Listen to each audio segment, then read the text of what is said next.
मारिउपोल शहर में रूस की सेना ने हमले तेज कर दिए हैं, लेकिन कब्जा करने के बावजूद स्टील प्लांट के अंदर दाखिल क्यों नहीं हो पाई है रूसी सेना, वो आपको बताएंगे रवि ठाकुर।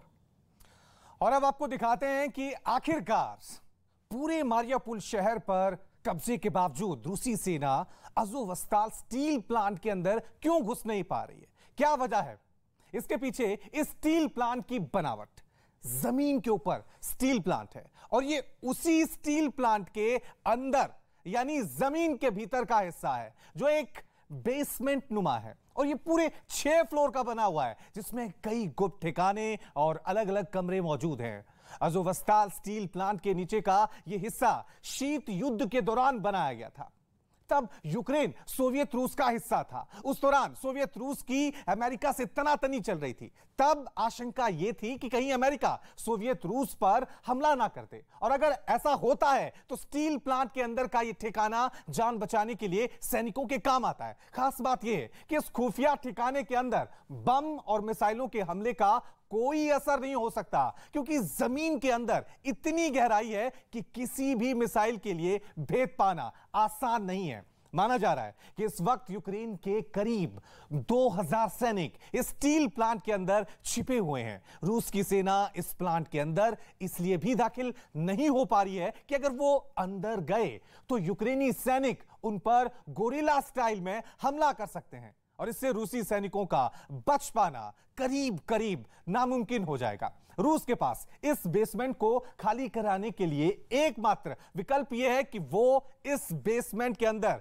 केमिकल हथियारों से हमला कर दे या फिर क्लोरीन जैसी गैसों का इस्तेमाल करे। हालांकि रूस के लिए ऐसा करना आसान नहीं होगा, क्योंकि इससे वो पूरी दुनिया के निशाने पर आ जाएगा और मानवाधिकार उल्लंघन के इल्जाम लगेंगे, वो अलग से है।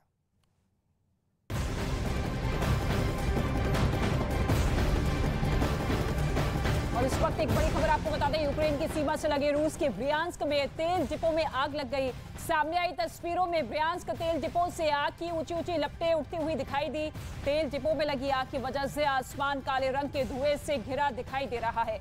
आग किन वजहों से लगी है इसकी जानकारी अभी तक नहीं मिल पाई है, लेकिन रूस के ब्रियांस्क में ये तेल डिपो में आग लगी है, जिसकी तस्वीर आप देखिए। ये पूरा का पूरा इलाका जो कि यूक्रेन बॉर्डर के बेहद नजदीक है और इसी डिपो में ये भीषण आग लगी है। वजह क्या कुछ है ये अभी साफ नहीं हो पाई है, लेकिन देखिए आग की ऊंची ऊंची लपटें किस तरीके से आसमान छूती हुई नजर आ रही है। यूक्रेन बॉर्डर के बेहद नजदीक ये डिपो जहां पर ये भीषण आग लगी है, चारों तरफ काले धुएं का गुब्बार। न्यूज़ 18 इंडिया पर ये एक्सक्लूसिव तस्वीर आप देखिए।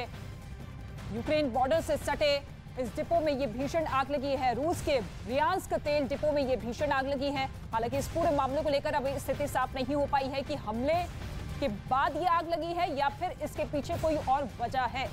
वजहों को लेकर जांच पड़ताल लगातार जारी है, लेकिन फिलहाल ये बड़ी तस्वीर निकलकर सामने आई है रूस के ब्रियांस्क से, जहां पर तेल डिपो में ये भीषण आग लगी है। यूक्रेन बॉर्डर से सटा हुआ ये पूरा का पूरा डिपो है जहां पर ये आग लगी है। काले धुएं का गुब्बार जो कि चारों तरफ फैलता हुआ नजर आ रहा है। दोनों देशों के बीच में महायुद्ध के 60 दिन बीत चुके हैं और ऐसे में ये युद्ध लगातार प्रचंड हो चला है, लेकिन इसके साथ ही ये ब्रियांस्क तेल डिपो में भीषण आग लगी है, जिसकी तस्वीर आप देखिए। पुतिन और ज़ेलेंस्की दोनों देशों के प्रमुख की सेना जो कि आमने सामने लोहा देती हुई नजर आ रही है और ऐसे में अब सवाल यही है कि 60 दिन बाद यानी कि 2 महीने बाद अब इस महायुद्ध का भविष्य क्या कुछ होने वाला है। चारों तरफ तबाही का मंजर है, लेकिन दूसरी ही तरफ ये तेल डिपो जो कि रूस का बताया जा रहा है, जहां पर ये भीषण आग लगी है।